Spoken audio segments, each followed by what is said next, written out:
Бауырчы күйün гимназиясында çalıştırılır proyekt sanitar koşulların yapmasında. Büyük odaların birisini değiştirip yapının içinde tuvaleti küçüklere dini yapıyorlar. Şimdiki standartlara göre suyu hem kanalizasiyaya geçirmek için santexnika tertipleri alınmış. İşlerin 60%'tan ziyadesi yapılı. Штукатурка, стяжка, клад. Ara duvarı kaldırdık, ştukaturkayı yaptık. Kanalizasyayı yer altından dışarı çıkardık, suyu da geçirdik. Kaldı tavanı yapma hem plitka yapıştırma.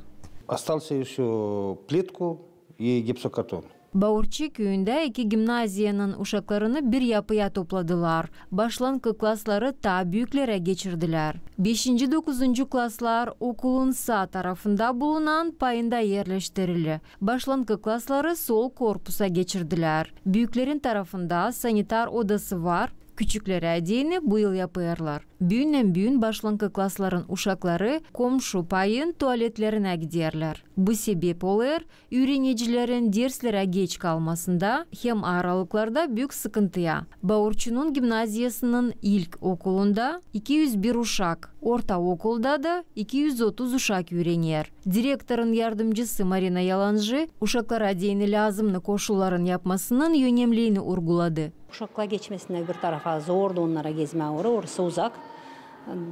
Министерство приняло решение, они burada da yapma bir tuvalet. Burada tuvalet olacak içeride küçük uşaklara. Burayı sayım gezecek küçük uşaklar.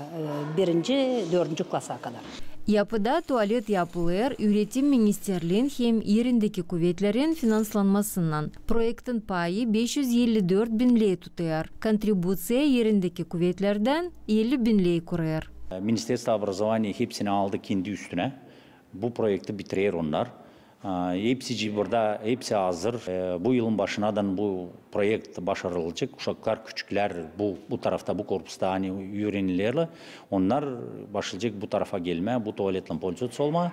Gimnaziyanın administrasyası belli eder, hani sanitar odası. Sıradaki adım ona hani kurum dil sade öğrenmek için olsun ama uşaklara dini konfortlu yaşamayı da versin.